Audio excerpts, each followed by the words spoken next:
Hello everyone, Steven here from Redolescence with another fragrance review. Thank you so much for tuning into my channel and watching my videos. It really means a lot to me. This time I'm very happy to be sharing with you my thoughts on a brand new fragrance from the house of Tom Ford. This is part of their niche line, the Private Blend collection, and the fragrance is called Mandarino di Amalfi. Here's the bottle, really beautiful looking bottle. It was released just this year in 2014, and unfortunately I could not locate the perfumer who is responsible for this fragrance. I don't know who it is, but here's the bottle. Really nice turquoise transparent bottle, released just this year in 2014, and it is part of the Amalfi Coast collection. So even though the Private Blend collection is a collection within itself, and it's indicative and iconic of these rectangular bottles, very chic looking, they also have little sublines within them. So they have the Oud collection, which is, you know, tobacco oud, oud wood. They have the Atelier d'Orient collection, which is like Shanghai Lily, Plum Japonais, Fleur de Chine. And then they have this one, which is their newest collection, actually, the Amalfi Coast collection. Now, this is a fragrance within a collection that is constituted of 3 fragrances. So we have Neroli Portofino, which was actually only recently included into this collection. The fragrance itself actually came out a few years ago. Same thing that happened with Oud Wood. And then it also has 2 other fragrances, this one and Costa Azzurra. Now, I do want to mention that this fragrance, along with Costa Azzurra, also have tentative titles to them.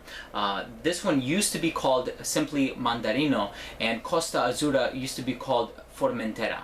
So just keep that in mind, you know, if you're looking to buy this fragrance. If you read up on a fragrance called Mandarino, and now you're reading about this one, and this one's called Mandarino di Amalfi, it's actually the same fragrance. It's just that I don't think they release all of the true information about the fragrance when the idea is first conceptualized. They wait until after everything is solidified, and then they tell you, or the consumer, the truth and what the names really are. So this is part of the Amalfi Coast collection, and it's supposed to represent a series of fragrances that are or should be evocative of the Amalfi Coast in Italy. So I'm going to let you know exactly what I think of this fragrance, but next up, let's take a look at the presentation. Here is the 50 milliliter bottle for a Mandarino di Amalfi. The bottle opens up just like this. It's very similar to other Tom Ford Private Blend bottles, except this one is actually a very unique turquoise transparent bottle, and it's actually lighter in color than Costa Azzurra. Believe it or not, it looks at first glance like all 3 of the fragrances in this collection are the same color.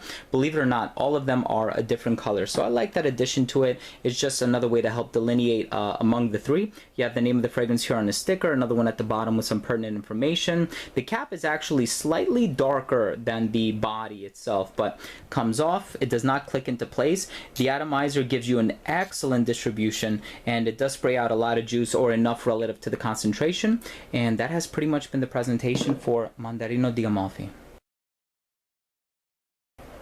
So as far as the smell goes for this fragrance, there are far too many notes to even go and mention in this video, and you wouldn't want to sit through all of them. So I'm just going to tell you about the ones that are most dominant to my nose and the ones that I pick up on the most. First of all, as the name implies, Mandarino di Amalfi, this is supposed to be evocative of maybe smelling mandarins along the Amalfi Coast, perhaps the mandarins growing on you know, the eponymous trees on the coast, and it definitely does have an orangey feel to it.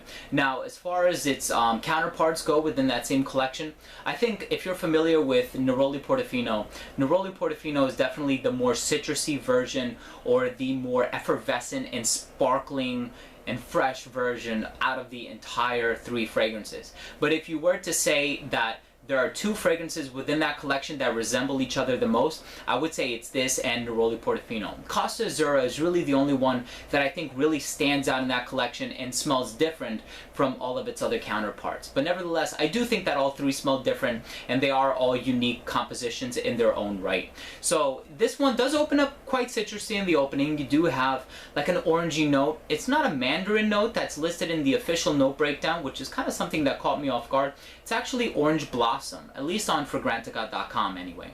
So with Orange Blossom, not only do you get a citrusy smell to it, but you also have somewhat of like a floral smell to it too.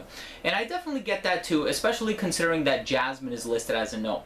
Now, I have to testify that I can't really smell too much jasmine, although there is something clean and very slightly floral about it in like a white floral kind of way. I just don't know if it's coming from the jasmine or the citrus.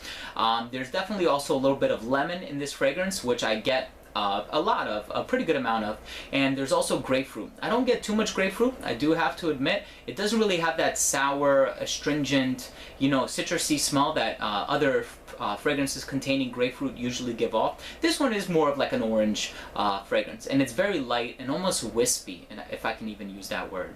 So despite all the citrus that's going on in the opening, I know a lot of people have said this is a very plain and simple fragrance. I do think there is a lot more to that. The one thing that I really like about this fragrance is that although there is a fair blend or quantity of citrus, it's coupled with an equally prominent blend of spices and herbs, and I like that so much about this fragrance. It actually contains a note called shiso, which is part of the basil family, and it's an ingredient that is used in a lot of East Asian cooking and East Asian cuisine.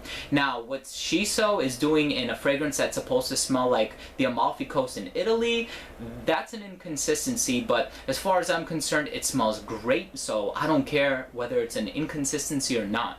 That's a note that I'm actually very familiar with. I've been familiar with this note for the past couple of years, ever since I acquired a fragrance by Etat Libre d'Orange called Fille de Dieu du Riz et des Agrumes, which is a fragrance that's supposed to resemble Filipino cuisine and Filipino cooking. And it also incorporates that note. And when I smelled this fragrance for the first time, I'm like, what is in this fragrance? There's something that's really standing out to me, something that's incredibly noticeable and evocative of something that I've smelled in the past. And then when I looked at the note breakdown and I saw that according to user votes online, this was apparently a very strong note in the fragrance, and I'm like, yeah, that's definitely it. It's the shiso. Now, there's also, I think, mint, and perhaps I get something a little bit minty, but it's by no means a dominant player. You're not going to get a lot of mint. If you think this is going to be like a Cartier Roadster or a Le Male or something like that, it's very far from it. And there's also not a lot of sweetness to this fragrance. I know there's labdanum in here, which is a resin. Labdanum is usually an ingredient that comprises like an amber accord. There's really nothing sweet about this fragrance. It just comes across very spicy and fresh, and there's also a pinch of black pepper in there, which other people say they don't really get, but I actually think it stands out more than some of the other notes. I know there's also the listed note of oregano, and I think that all of these herbal and spicy notes kind of blend into each other in such a way that it's so hard to discern them out individually. I know tarragon is also a note in this fragrance. The other fragrance that I know that contains the note of tarragon is Mano Fraiche by Versace, but I'm not really getting a connection between those two, so I can't really validate that it's as strong as other people say it is. What I'm getting out of this fragrance, bottom line, is really nice citrus, but it's not citrus that you're used to smelling in other fragrances. This one does it differently because of its partnered counterparts, the spices and the herbs, and even these floral nuances that are also attributed to the orange blossom, but to the jasmine note as well. There's also something, just to throw you a little bit of a twist, there's a civet note in this fragrance, and civet is a very animalic note. It comes from the civet cat, and it has somewhat of like a, some people have said it has a fecal smell to it. Don't worry about it. This fragrance is completely fresh, very clean, very evocative of being at the beach and just being in a fresh environment and atmosphere. It's actually an amazing smell, and I think that they did it with a twist, and I like that, and I appreciate that uniqueness and creativity about this fragrance. I really think that this is a stunner. I think it's a great fragrance that's part of this collection, and I think that it is going to be overlooked, especially since Neroli Portofino is kind of like the older brother of that collection, but I think this one in its own right and in its own vein is such a unique addition to that collection, and I'm very happy to have it in my collection now. So please make sure you try this. And in terms of compliments, my girlfriend actually picked this fragrance out for me. My fiance actually, she loves this fragrance. She actually can't get enough of this fragrance. I had her choose between the three. She even liked this fragrance over Neroli Portofino. As far as unsolicited compliments go, I have not received any yet, but I will report back. Maybe I'll leave something in the description section below if I do happen to get compliments on this fragrance in the future. So guys, thank you so much for watching. Last up, we have the rating.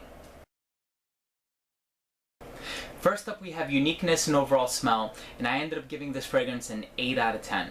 I think that this is a great smell. I think it's very versatile, very accessible, very wearable. It's certainly a compliment getter. My fiance absolutely loves it, and I can see myself wearing this during the summer very, very quickly, very easily, and I can see myself really enjoying this fragrance as I have been enjoying it for the entire duration that I've had it. I think it's a great citrus. It really stands out from other citrus fragrances in my collection, and you would think that a citrus fragrance would be very simple, clean cut, straightforward, but this one is actually quite different. It does stand out because of the spices and the herbs that are thrown into the mix, so I ended up giving it an 8 out of 10. Next up, we have longevity, and I hate to inform you that the longevity on this fragrance is very poor. I ended up giving it a 3 out of 10. As far as the longevity goes, I only really do get like 3 hours on my skin from this fragrance. I have gotten 4 hours, but I've also have gotten as few as 2. So unfortunately, I gave it a 3 just to achieve that happy medium, but even 3 hours for a Eau de Parfum is a little on the very weak side, if I can put it like that. With this fragrance though, I think the smell is so great that I would apply frequently throughout the day. Unfortunately, with the price tag, I'm not really so quick to do that. I'm a little bit more apprehensive and hesitant on doing that, but nevertheless, longevity, it could actually be a lot better. But you know what? You reap what you sow, and you get what you sign up for. With a fragrance with Mandarino in the name, you know it's going to contain citrus. You know citrus is volatile, so it's not going to last, but while it lasts, it's really good. So I ended up giving it a 3. Next up for projection, it's actually a little bit better, but it still falls below average. I ended up giving it a 4 out of 10 for projection. Projection could also be a lot better. It projects actually really well for the first hour, which is why I say that this fragrance actually to me behaves more like an eau de toilette, despite the fact it's a little bit more strongly concentrated. I like to call this fragrance the car crash because it goes from 60 to 0 in seconds flat. And honestly, if it weren't for that, I would be praising this fragrance a lot more. The smell is great, but the performance actually could be a lot better. It sits very close to the skin after about the first hour. As far as versatility goes, I ended up giving it a 7 out of 10. I think that this one is marketed as a unisex fragrance, and it is totally unisex. It's a shared fragrance. I think that this one works better in the hotter months. Definitely spring and summer, definitely summer. Certainly not fall and winter, not only because of the compositional nature, but also because of the performance issues.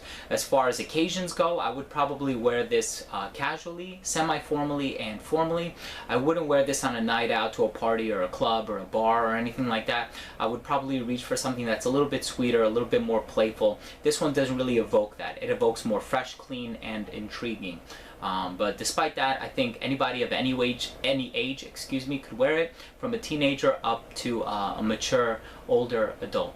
And as far as presentation goes, I actually ended up giving this a 9 out of 10. I already told you what I think about that. I think the bottle is chic and timeless and elegant, and it has a very nice look to it, and I love showing it off and displaying it on my shelf, especially when you have all of the different private blends and they're stacked up so nicely next to each other. I just think it looks great. Of course, it's not an Amouage or a by Kilian. It doesn't have like a fancy coffin presentation, so I couldn't give it a 10 out of 10, but I think for what it's worth and what you get, it's a pretty nice presentation. I ended up giving it a 9 out of 10, and overall, I'm gonna have to give this fragrance a 7 out of 10.